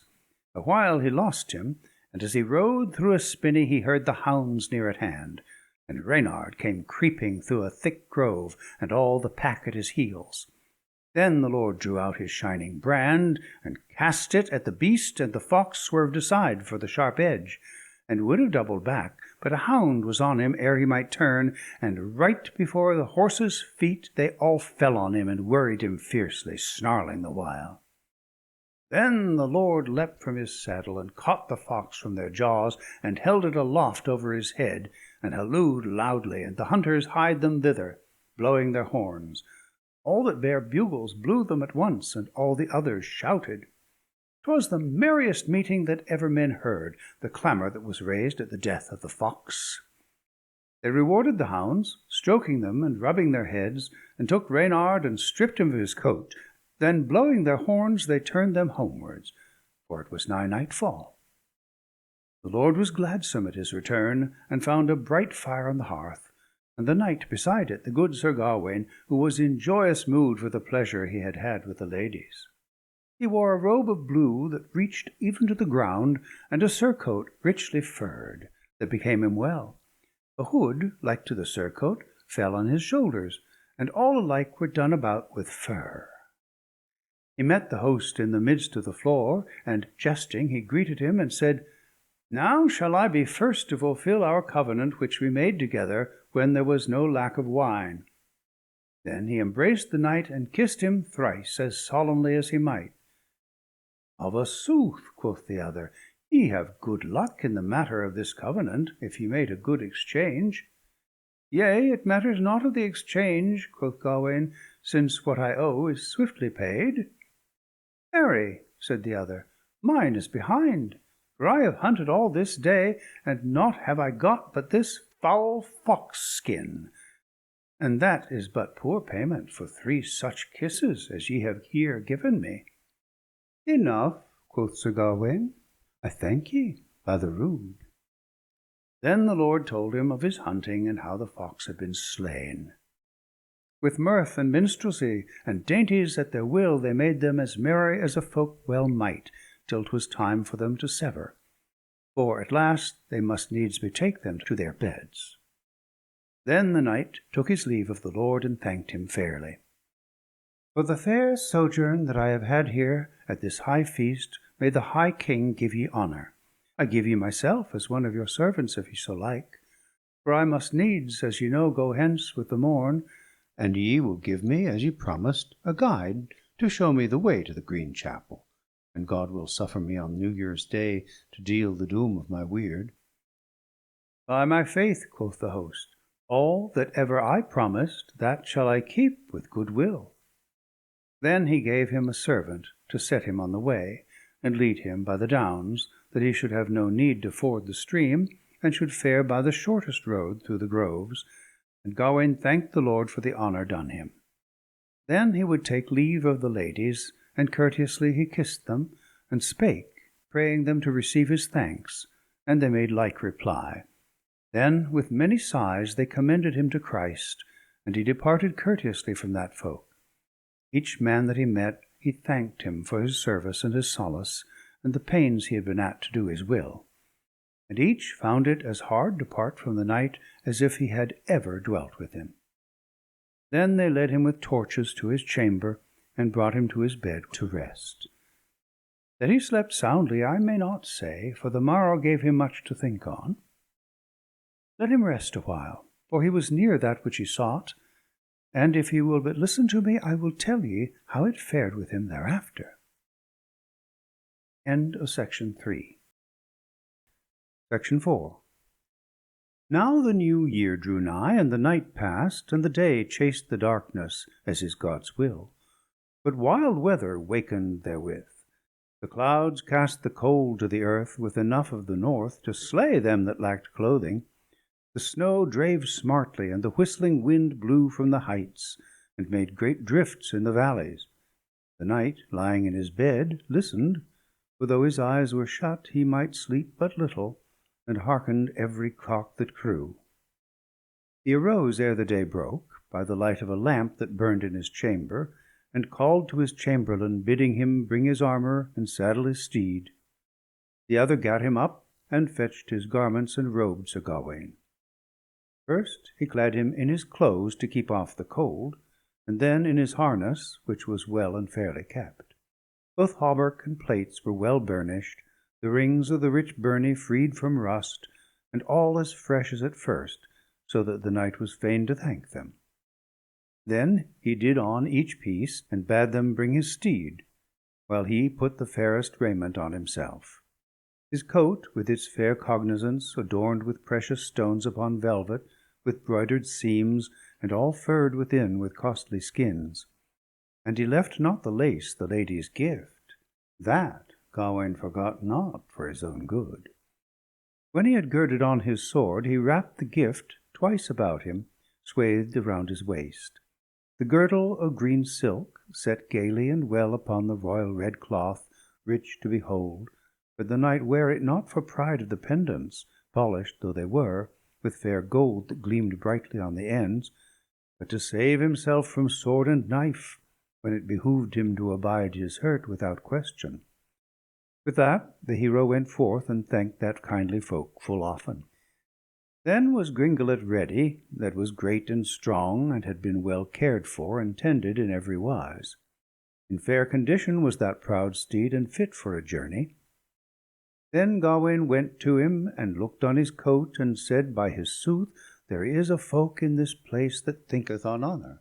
Much joy may they have, and the Lord who maintains them, and may all good betide that lovely lady all her life long. Since they for charity cherish a guest, and hold honour in their hands, may he who holds the heavens on high requite them, and also ye all. And if I might live any while on earth, I would give ye full reward readily, if so I might. Then he set foot in the stirrup, and bestrode his steed, and his squire gave him his shield, which he laid on his shoulder. Then he smote Gringolet with his golden spurs, and the steed pranced on the stones, and would stand no longer. By that his man was mounted, who bare his spear and lance, and Gawain quoth, I commend this castle to Christ. May he give it ever good fortune. Then the drawbridge was let down, and the broad gates unbarred, and opened on both sides. The knight crossed himself, and passed through the gateway, and praised the porter, who knelt before the prince, and gave him good day, and commended him to God. Thus the knight went on his way, with the one man who should guide him to that dread place where he should receive rueful payment. The two went by hedges where the boughs were bare, and climbed the cliffs where the cold clings. Naught fell from the heavens, but 'twas ill beneath them. Mist brooded over the moor, and hung on the mountains. Each hill had a cap, a great cloak of mist. The streams foamed and bubbled between their banks, dashing sparkling on the shores where they shelved downwards. Rugged and dangerous was the way through the woods, till it was time for the sun rising. Then were they on a high hill. The snow lay white beside them, and the man who rode with Gawain drew rein by his master. Sir, he said, I have brought ye hither, and now ye are not far from the place that ye have sought so specially. But I will tell ye forsooth, since I know ye well, and ye are such a knight as I well love, would ye follow my counsel, ye would fare the better. The place whither ye go is accounted full perilous, for he who liveth in that waste is the worst on earth. For he is strong and fierce, and loveth to deal mighty blows. Taller is he than any man on earth, and greater of frame than any four in Arthur's court, or in any other. And this is his custom at the Green Chapel. There may no man pass by that place, however proud his arms, but he does him to death by force of his hand, for he is a discourteous knight, and shows no mercy. Be he churl or chaplain who rides by that chapel, monk or masked priest, or any man else, he thinks it as pleasant to slay them as to pass alive himself. Therefore I tell ye, as sooth as ye sit in saddle, if ye come there, and that knight know it, ye shall be slain, though ye had 20 lives. Trow me that truly. He has dwelt here full long, and seen many a combat. Ye may not defend ye against his blows. Therefore, good Sir Gawain, let the man be, and get ye away some other road. For God's sake, seek ye another land, and there may Christ speed ye. And I will hie me home again, and I promise ye further that I will swear by God and the saints, or any other oath ye please, that I will keep counsel faithfully, and never let any wit the tale that ye fled for fear of any man. Gramercy, quoth Gawain, but ill pleased. Good fortune be his who wishes me good, and that thou wouldst keep faith with me I well believe. But didst thou keep it never so truly, and I passed here and fled for fear, as thou sayest, then were I a coward knight, and might not be held guiltless. So I will to the chapel, let chance what may, and talk with that man even as I may list, whether for weal or for woe, as fate may have it. Fierce though he may be in fight, yet God knoweth well how to save his servants." "Well," quoth the other, "now that ye have said so much that ye will take your own harm on yourself, and ye be pleased to lose your life, I will neither let nor keep ye. Have here your helm and the spear in your hand, and ride down this same road beside the rock till ye come to the bottom of the valley, and there look a little to the left hand, and ye shall see in that vale the chapel, and the grim man who keeps it. Now fare ye well, noble Gawain. For all the gold on earth I would not go with ye, nor bear ye fellowship one step further." With that the man turned his bridle into the wood, smote the horse with his spurs as hard as he could, and galloped off, leaving the knight alone. Quoth Gawain, "I will neither greet nor groan, but commend myself to God, and yield me to his will." Then the knight spurred Gringolet, and rode adown the path close in by a bank beside a grove. So he rode through the rough thicket right into the dale, and there he halted, for it seemed wild enough. No sign of a chapel could he see, but high and burnt banks on either side, and rough, rugged crags with great stones above. An ill-looking place, he thought it. Then he drew in his horse, and looked around to seek the chapel, but he saw none, and thought it strange. Then he saw, as it were, a mound on a level space of land by a bank beside the stream where it ran swiftly. The water bubbled within as if boiling. The knight turned his steed to the mound, and lighted down, and tied the rein to a branch of a linden. And he turned to the mound, and walked round it, questioning with himself what it might be. It had a hole at the end and at either side, and was overgrown with clumps of grass. And it was hollow within, as an old cave or the crevice of a crag. He knew not what it might be. "Ah," quoth Gawain, "can this be the Green Chapel? Here might the devil say his matins at midnight. Now I wis there is wizardry here. 'Tis an ugly oratory, all overgrown with grass, and 'twould well beseem that fellow in green to say his devotions on devil's wise. By my 5 wits, 'tis the foul fiend himself who hath set me this tryst to destroy me here. This is a chapel of mischance. Ill luck betide it. 'Tis the cursedest kirk that ever I came in." Helmet on head and lance in hand, he came up to the rough dwelling, when he heard over the high hill beyond the brook, as it were in a bank, a wondrous fierce noise that rang in the cliff as if it would cleave asunder. 'Twas as if one ground a scythe on a grindstone. It whirred and whetted like water on a mill-wheel, and rushed and rang terrible to hear. "By God," quoth Gawain, "I trow that gear is preparing for the knight who will meet me here. Alas, naught may help me. Yet, should my life be forfeit, I fear not a jot." With that he called aloud, "Who waiteth in this place to give me tryst? Now is Gawain come hither. If any man will aught of him, let him hasten hither, now or never." "Yea," quoth one on the bank above his head, "and ye shall speedily have that which I promised ye." Yet for a while the noise of whetting went on ere he appeared, and then he came forth from a cave on the crag with a fell weapon, a Danish axe newly dight, wherewith to deal the blow. An evil head it had, 4 feet large, no less, sharply ground, and bound to the handle by the lace that gleamed brightly. And the knight himself was all green as before, face and foot, locks and beard, but now he was afoot. When he came to the water, he would not wade it, but sprang over with the pole of his axe, and strode boldly over the brent that was white with snow. Sir Gawain went to meet him, but he made no low bow. The other said, "Now, fair sir, one may trust thee to keep tryst. Thou art welcome, Gawain, to my place. Thou hast timed thy coming as befits a true man. Thou knowest the covenant set between us. At this time 12 months agone, thou didst take that which fell to thee, and I at this new year will readily requite thee. We are in this valley, verily alone. Here are no knights to sever us, do what we will. Have off thy helm from thine head, and have here thy pay. Make me no more talking than I did when thou didst strike off my head with one blow. Nay, quoth Gawain, by God that gave me life, I shall make no moan, whatever befall me. But make thou ready for the blow, and I shall stand still and never say a word to thee, do as thou wilt.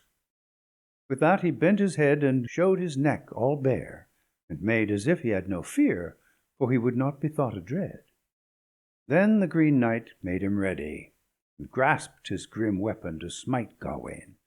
With all his force he bore it aloft, with a mighty feint of slaying him. Had it fallen as straight as he aimed, he, who was ever doughty of deed, had been slain by the blow.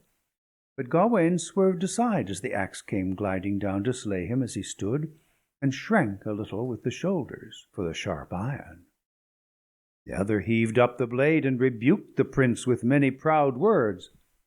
Thou art not Gawain, he said, who is so valiant that never feared he man by hill or vale, but thou shrinkest for fear ere thou feelest hurt. Such cowardice did I never hear of Gawain. Neither did I flinch from thy blow, or make strife in King Arthur's hall. My head fell to my feet, and yet I fled not. But thou didst wax faint of heart ere any harm befell. Wherefore must I be deemed the braver knight? Quoth Gawain, I shrank once, but so will I no more. Though an my head fall on the stones, I cannot replace it. But haste, Sir Knight, by thy faith, and bring me to the point. Deal me my destiny, and do it out of hand, for I will stand thee a stroke, and move no more till thine axe have hit me. My troth on it. Have at thee then, quoth the other, and heaved aloft the axe with fierce mien, as if he were mad. He struck at him fiercely, but wounded him not, withholding his axe ere it might strike him. Gawain abode the stroke, and flinched in no limb, but stood still as a stone or the stump of a tree that is fast rooted in the rocky ground with 100 roots. Then spake gaily the man in green, So, now thou hast thine heart whole, it behoves me to smite. Hold aside thy hood that Arthur gave thee, and keep thy neck thus bent, lest it cover it again. Then Gawain said angrily, Why talk on thus? Thou dost threaten too long. I hope thy heart misgives thee. Forsooth, quoth the other, so fiercely thou speakest, I will no longer let thine errand wait its reward. Then he braced himself to strike, frowning with lips and brow. It was no marvel that he who hoped for no rescue misliked him. He lifted the axe lightly, and let it fall with the edge of the blade on the bare neck. Though he struck swiftly, it hurt him no more than on the one side where it severed the skin. The sharp blade cut into the flesh, so that the blood ran over his shoulder to the ground. And when the knight saw the blood staining the snow, he sprang aside, swift-foot, more than a spear's length, seized his helmet and set it on his head, cast his shield over his shoulder, drew out his bright sword, and spake boldly. Never since he was born was he half so blithe. Stop, Sir Knight. Bid me no more blows. I have stood a stroke here without flinching, and if thou give me another, I shall requite thee and give thee as good again. By the covenant made betwixt us in Arthur's hall, but one blow falls to me here. Halt, therefore. Then the Green Knight drew off from him, and leaned on his axe, setting the shaft on the ground, and looked on Gawain as he stood all armed, and faced him fearlessly. At heart it pleased him well. Then he spake merrily in a loud voice, and said to the knight, Bold sir, be not so fierce. No man here hath done thee wrong, nor will do, save by covenant, as we made at Arthur's court. I promised thee a blow, and thou hast it. Hold thyself well paid. I release thee of all other claims. If I had been so minded, I might perchance have given thee a rougher buffet. First I menaced thee with a feigned one, and hurt thee not for the covenant that we made in the first night, and which thou didst hold truly. All the gain thou didst give me as a true man should. The other feint I proffered thee for the morrow. My fair wife kissed thee, and thou didst give me her kisses. For both those days I gave thee 2 blows without scathe. True man, true return. But the third time thou didst fail, and therefore hadst thou that blow. For 'tis my weed thou wearest, that same woven girdle my own wife wrought it, that I do wot forsooth. Now know I well thy kisses, and thy conversation, and the wooing of my wife, for 'twas mine own doing. I sent her to try thee, and in sooth I think thou art the most faultless knight that ever trode earth. As a pearl among white peas is of more worth than they, so is Gawain a faith by other knights. But thou didst lack a little, Sir Knight, and wast wanting in loyalty, yet that was for no evil work, nor for wooing neither, but because thou lovedst thy life. Therefore I blame thee the less. Then the other stood a great while still, sorely angered and vexed within himself. All the blood flew to his face, and he shrank for shame as the Green Knight spake. And the first words he said were, "Cursed be ye, cowardice and covetousness, for in ye is the destruction of virtue." Then he loosed the girdle and gave it to the knight. "Lo, take there the falsity, may foul befall it. For fear of thy blow, cowardice bade me make friends with covetousness, and forsake the customs of largesse and loyalty, which befit all knights. Now am I faulty and false, and have been afeard. From treachery and untruth comes sorrow and care. I avow to thee, Sir Knight, that I have ill done. Do then thy will. I shall be more wary hereafter." Then the other laughed and said gaily, "I wot I am hold of the hurt I had, and thou hast made such free confession of thy misdeeds, and hast so borne the penance of mine axe edge, that I hold thee absolved from that sin, and purged as clean as if thou hadst never sinned since thou wast born. And this girdle that is wrought with gold and green, like my raiment, do I give thee, Sir Gawain, that thou mayst think upon this chance when thou goest forth among princes of renown, and keep this for a token of the adventure of the Green Chapel, as it chanced between chivalrous knights. And thou shalt come again with me to my dwelling, and pass the rest of this feast in gladness." Then the Lord laid hold of him, and said, "I wot we shall soon make peace with my wife, who was thy bitter enemy." "Nay, forsooth," said Sir Gawain, and seized his helmet, and took it off swiftly, and thanked the knight. "I have fared ill, may bliss betide thee, and may he who rules all things reward thee swiftly. Commend me to that courteous lady thy fair wife, and to the other, my honoured ladies, who have beguiled their knight with skilful craft. But 'tis no marvel if one be made a fool and brought to sorrow by women's wiles, for so was Adam beguiled, and many a mighty man of old, Samson and David and Solomon. If one might love a woman and believe her not, 'twere great gain. And since all they were beguiled by women, methinks 'tis the less blame to me that I was misled.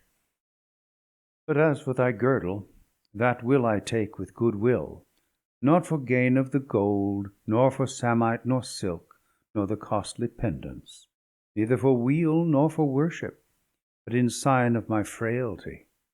I shall look upon it when I ride in renown, and remind myself of the fault and faintness of the flesh. And so when pride uplifts me for prowess of arms, the sight of this lace shall humble my heart. But one thing would I pray, if it displease thee not, since thou art lord of yonder land wherein I have dwelt. Tell me what thy rightful name may be, and I will ask no more." "That will I truly," quoth the other. "Bernlac de Haut Desert am I called in this land. Morgan le Fay dwelleth in mine house, and through knowledge of clerkly craft hath she taken many. For long time was she the mistress of Merlin, who knew well all you knights of the court. Morgan the goddess is she called therefore, and there is none so haughty but she can bring him low. She sent me in this guise to yon fair hall to test the truth of the renown that is spread abroad of the valour of the Round Table. She taught me this marvel to betray your wits, to vex Guinevere and fright her to death by the man who spake with his head in his hand at the high table. That is she who is at home, that ancient lady. She is even thine aunt, Arthur's half-sister, the daughter of the Duchess of Tintagel, who afterward married King Uther. Therefore I bid thee, knight, come to thine aunt, and make merry in thine house. My folk love thee, and I wish thee as well as any man on earth, by my faith, for thy true dealing. But Gawain said nay, he would in no wise do so. So they embraced and kissed, and commended each other to the Prince of Paradise, and parted right there on the cold ground. Gawain on his steed rode swiftly to the king's hall, and the Green Knight got him whithersoever he would. Sir Gawain, who had thus won grace of his life, rode through wild ways on Gringolet. Oft he lodged in a house, and oft without, and many adventures did he have, and came off victor full often, as at this time I cannot relate in tale.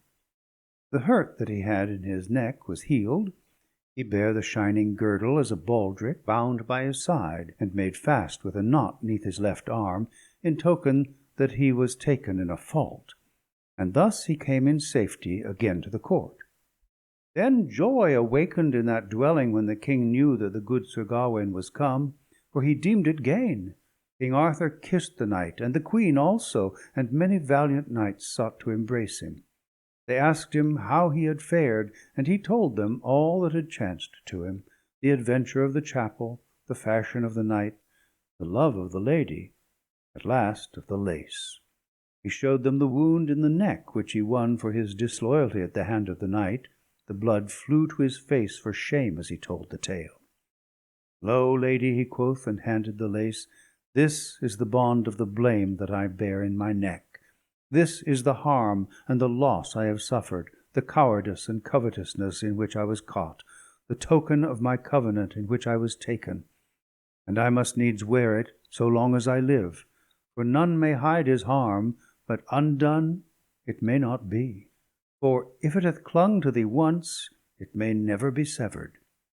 Then the king comforted the knight, and the court laughed loudly at the tale, and all made accord that the lords and the ladies who belonged to the Round Table, each hero among them, should wear bound about him a baldric of bright green, for the sake of Sir Gawain. And to this was agreed all the honour of the Round Table, and he who wear it was honoured the more thereafter, as it is testified in the best book of romance. That in Arthur's days this adventure befell, the book of Brutus bears witness. For since that bold knight came hither first, and the siege and the assault were ceased at Troy, I wis many a venture here before hath fallen such as this. May he that bare the crown of thorn bring us unto his bliss. Amen. End of section 4. End of Sir Gawain and the Green Knight. Translated by Jessie L. Weston. Recording by Thomas Copeland.